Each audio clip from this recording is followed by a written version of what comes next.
बहुत समय पहले मथुरा नगरी में एक राजा था कंस। वह बहुत शक्तिशाली था, लेकिन उतना ही क्रूर भी। उसके राज्य में लोग डर के साए में जीते थे। किसी को न्याय नहीं मिलता था और हर कोई उसकी आज्ञा मानने के लिए मजबूर था। कंस अपनी बहन देवकी से बहुत प्यार करता था। जब देवकी की शादी वसुदेव से हुई तो कंस खुद उन्हें रथ में बैठाकर उनके घर छोड़ने जा रहा था। लेकिन तभी आकाश से एक आवाज गूंजी, हे कंस, देवकी का 8वां पुत्र ही तेरी मृत्यु का कारण बनेगा। यह सुनते ही कंस का चेहरा बदल गया। प्यार डर में बदल गया और डर क्रूरता में। उसने तुरंत तलवार उठाई और देवकी को मारने चला। वसुदेव ने तुरंत हाथ जोड़कर कहा, राजन, आप देवकी को मत मारिए, हम आपको हर संतान सौंप देंगे। कंस ने सोचा और मान गया, लेकिन उसने दोनों को जेल में डाल दिया। अब हर साल जब भी देवकी एक बच्चे को जन्म देती, कंस उसे छीनकर मार देता। एक मां की चीख, एक पिता की मजबूरी और एक राजा की क्रूरता, यही मथुरा की सच्चाई बन गई थी। समय बीता। अब देवकी 8वीं बार गर्भवती थी। पूरा ब्रह्मांड जैसे इस पल का इंतजार कर रहा था। उस रात आसमान में काले बादल थे, बिजली चमक रही थी और आधी रात का समय था। तभी भगवान कृष्ण का जन्म हुआ। जैसे ही उन्होंने जन्म लिया, जेल के दरवाजे अपने आप खुल गए। सिपाही गहरी नींद में सो गए और बेड़ियां टूट गईं। यह कोई साधारण जन्म नहीं था, यह अंधेरे में रोशनी का जन्म था। वसुदेव ने कृष्ण को एक टोकरी में रखा और गोकुल की ओर चल पड़े। यमुना नदी उफान पर थी। पानी बहुत तेज बह रहा था, लेकिन जैसे ही वसुदेव पानी में उतरे, यमुना शांत होने लगी। शेषनाग ने अपने फनों से कृष्ण को ढक लिया ताकि बारिश की एक बूंद भी उन तक न पहुंचे। गोकुल पहुंचकर वसुदेव ने कृष्ण को यशोदा के पास छोड़ दिया और उनकी बेटी को लेकर वापस आ गए। गोकुल में कृष्ण बड़े होने लगे। वह बहुत प्यारे और शरारती थे। उनकी मुस्कान हर किसी का दिल जीत लेती थी। वह माखन चुराते, गोपियों को परेशान करते और पूरे गांव में खुशी फैलाते। लेकिन उनकी हर शरारत में भी एक दिव्यता थी। कंस को पता चल गया था कि कृष्ण जीवित हैं। उसने उन्हें मारने के लिए राक्षसी पूतना को भेजा। पूतना एक सुंदर स्त्री का रूप लेकर आई और कृष्ण को विष भरा दूध पिलाने लगी। लेकिन कृष्ण ने उसके प्राण ही खींच लिए।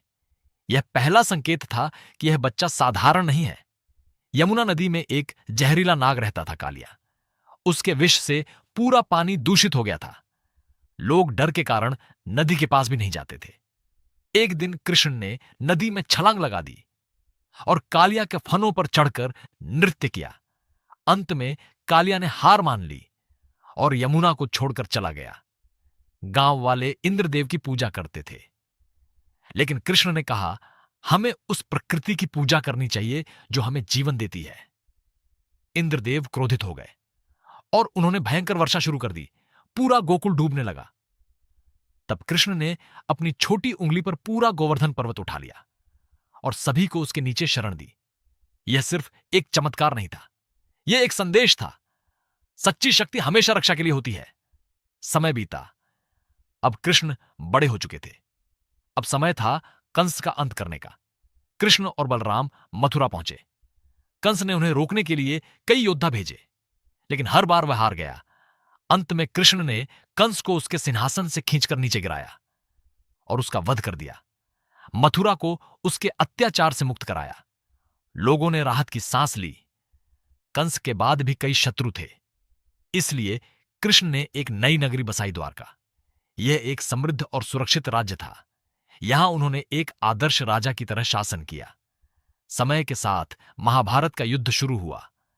पांडव और कौरव आमने सामने थे। कृष्ण ने युद्ध में हथियार नहीं उठाया, लेकिन उन्होंने अर्जुन के सारथी बनने का निर्णय लिया। जब अर्जुन ने अपने ही रिश्तेदारों को सामने देखा तो उसका मन डगमगा गया। उसने कहा, मैं अपने ही लोगों को कैसे मार सकता हूं? तब कृष्ण ने अर्जुन को जीवन का सबसे बड़ा ज्ञान दिया। आत्मा कभी नहीं मरती।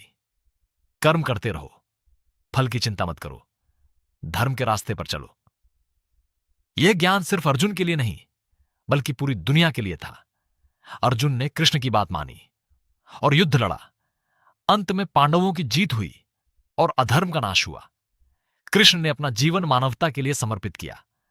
अंत में एक शिकारी के तीर से उनका देहांत हुआ, लेकिन उनका संदेश अमर हो गया। भगवान लॉर्ड कृष्णा की पूरी कहानी हमें यह सिखाती है, अंधेरा चाहे कितना भी गहरा हो, रोशनी जरूर आती है। सच्चाई और धर्म हमेशा जीतते हैं। कर्म करते रहो, फल की चिंता मत करो, और सबसे जरूरी, भगवान हमेशा हमारे साथ होते हैं। बस हमें विश्वास रखना चाहिए। वीडियो पसंद आए तो लाइक करें, शेयर करें और चैनल को सब्सक्राइब जरूर करें।